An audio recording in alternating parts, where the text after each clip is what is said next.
اب دشمنی گئی ایک طرف، پہلے جان بچانی ہے، اور بس زندہ رہنے کی یہی جدوجہد انہیں ایک دوسرے کا اتحادی بنا دیتی ہے، کم از کم وقتی طور پر۔ لیکن یہ کوئی دوستی والا اتحاد نہیں ہے، یہ صرف مجبوری کا سودا ہے۔ ان کے بیچ نوک جھوک اور طنز چلتا رہتا ہے، جیسے کمانڈنٹ ہو لینی پر طنز کرتی ہے اور کہتی ہے، کیوں مجھ سے ملنے آئے ہو؟ کیا پچھلی بار کنویں میں نہانے کا تجربہ بہت اچھا لگا تھا؟ یعنی سیدھا سیدھا اس کی پچھلی ناکامی پر چوٹ کر رہی ہے۔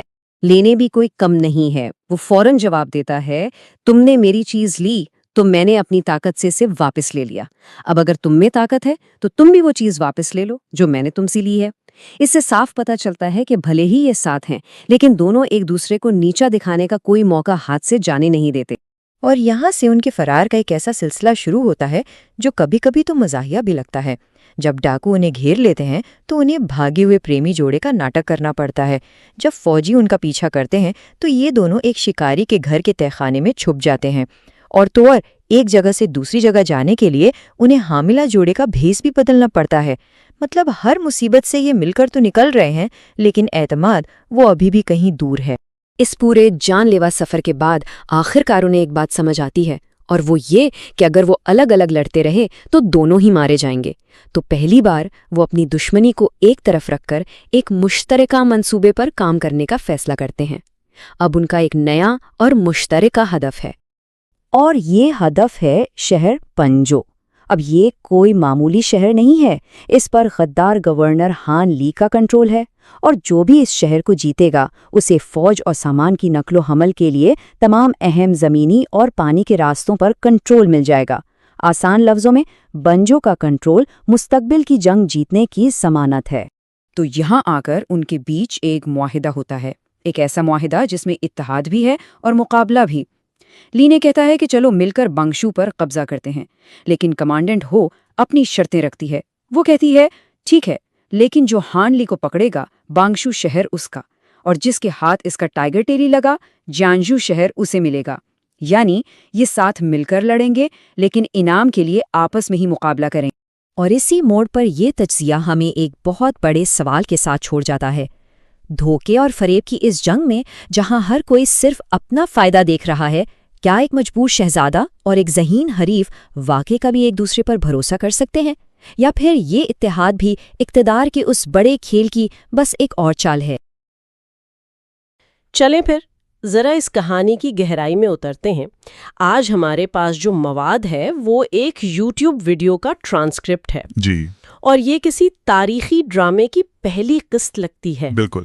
اور یہ کوئی عام کہانی نہیں ہے، مطلب ایک سلطنت ہے جو بکھر رہی ہے، بادشاہ مارا جا چکا ہے، ہر طرف افراتفری ہے۔ یہ ایک کلاسک پاور ویکیوم کی صورتحال ہے جسے ہم کہتے ہیں اقتدار کا خلا۔ اچھا، جب تخت خالی ہو تو ہر کوئی اسے حاصل کرنے کی دوڑ میں لگ جاتا ہے۔ صحیح۔ تو اس کہانی کا مرکزی نقطہ یہی ہے، ایک عظیم سلطنت کا زوال اور پھر اس کی راکھ سے ابھرنے والے نئے کھلاڑی۔ تو آج ہم اسی شطرنج کی بساط کو سمجھنے کی کوشش کریں گے کہ کون سا مہرہ کس کے لیے کھیل رہا ہے، اور اس افراتفری کے پیچھے اصل طاقت کا کھیل کیا ہے۔ ٹھیک ہے، تو آئیے دیکھتے ہیں کہ اس سیاسی طوفان میں کون کون سے کردار ابھر کر سامنے آتے ہیں۔ جی، کہانی ہمیں سیدھا لاولان پاس لے جاتی ہے، جہاں ہماری ملاقات مغرب کو پرسکون کرنے والی فوج کے ایک نوجوان کمانڈر لی نی سے ہوتی ہے۔ اور یہ مغرب کو پرسکون کرنے والی فوج نام بہت اہم ہے۔